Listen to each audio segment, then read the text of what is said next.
Welcome student, this is your history class 7 chapter 3 part 4.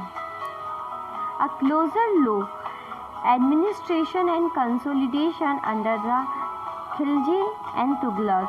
The consolidation of a kingdom as vast as the Delhi Sultanate needed reliable governors and administrators rather than appointing aristocrats and landed chieftains as governors. The early Delhi Sultans, especially Iltutmish, favored their special slaves purchased for military service called bandagan in Persian. They were carefully trained to man some of the most important political offices in the kingdom. Since they were totally dependent upon their master, the Sultan could trust and rely upon them. Khilji और तुगलक वंश के अंतर्गत प्रशासन और समेकन। नज़दीक से एक नज़र। दिल्ली सल्तनत जैसे विशाल साम्राज्य के समेकन के लिए विश्वसनीय सूबेदारों तथा प्रशासकों की जरूरत थी। दिल्ली के आरंभिक सुल्तान, विशेषकर इल्तुतमिश, सामंतों और जमींदारों के स्थान पर अपने विशेष गुलामों को सूबेदार नियुक्त करना अधिक पसंद करते थे। इन गुलामों को फारसी में बंदगाह कहा जाता था तथा इन्हें सैनिक सेवा के लिए खरीदा जाता था। उन्हें राज्य के कुछ बहुत ही महत्वपूर्ण राजनीतिक पदों पे काम करने के लिए बड़ी सावधानी से प्रशिक्षित किया जाता था। वे चूँकि पूरी तरह अपने मालिक पर निर्भर होते थे, इसलिए सुल्तान भी विश्वास करके उन पर निर्भर हो सकते थे।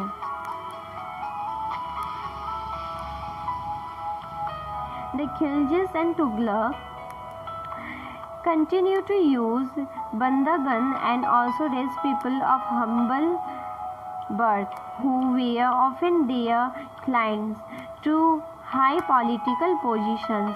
They were appointed as generals and governors.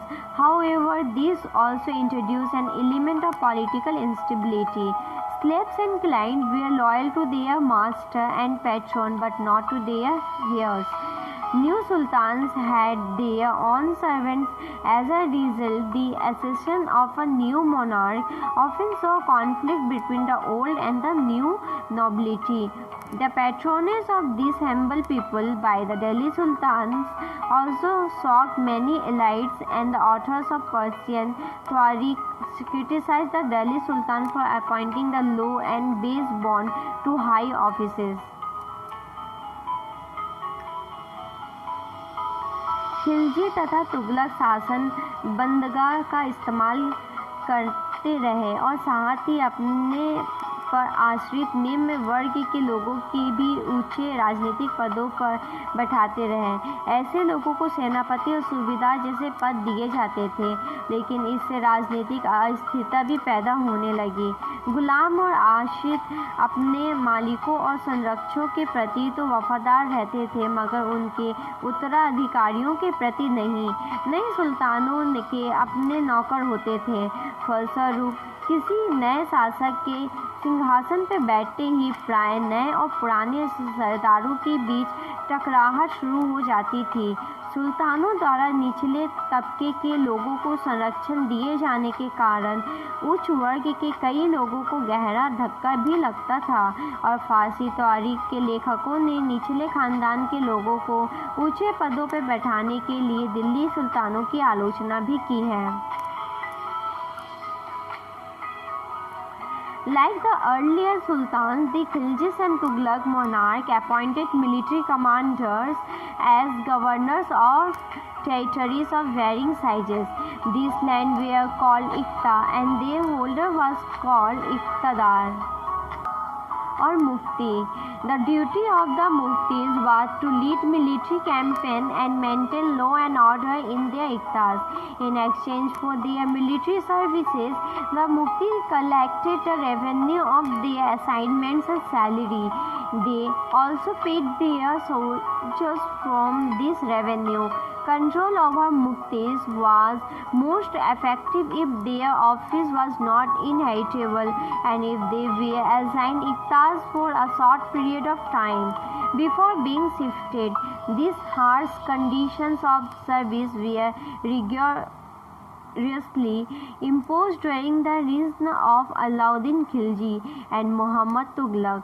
Accountants were appointed by the state to check the amount of revenue collected by the muktis.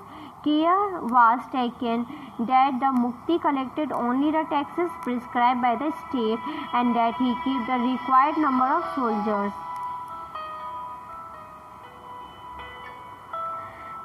पहले वाले सुल्तानों की ही तरह खिलजी और तुगलक शासकों ने भी सेना नायकों को भिन्न भिन्न आकार के इलाकों के सूबेदार के रूप में नियुक्त किया। ये इलाके इक्ता कहलाते थे और इन्हें संभालने वाले अधिकारी इक्तादार या मुक्ति कहे जाते थे। मुक्ति का फर्ज था सैनिक अभियानों का नेतृत्व करना और अपने इक्तों में कानून और व्यवस्था बनाए रखना। अपनी सैनिक सेवाओं के बदले वेतन के रूप में मुक्ति अपने इलाकों के से राजस्व की वसूली किया करते थे। राजस्व के रूप में मिली रकम से ही वे अपने सैनिकों को भी तनख्वाह देते थे।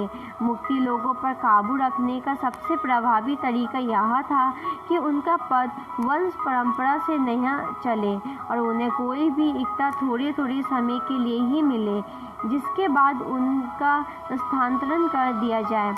सुल्तान अलाउद्दीन खिलजी और मोहम्मद तुगलक के शासनकाल में नौकरी के इन कठोर नियमों का बड़ा सख्ती से पालन होता था। मुक्ति लोगों द्वारा एकत्र किए गए राजस्व की रकम का हिसाब लेने के लिए राज द्वारा लेखा अधिकार नियुक्त किए जाते थे। इस बात का ध्यान रखा जाता था कि मुक्ति राज्य द्वारा निर्धारित कर ही वसूले और तय संख्या के अनुसार सैनिक रखे। This is the end of this video. We will continue this chapter in next video. If you have any doubt, please let us know. We will try to clear your doubts in another video. अगर आपको कोई संदेह है तो कृपया करके हमें बताइए। हम अगले वीडियो में आपके संदेह को दूर करने का प्रयास करेंगे।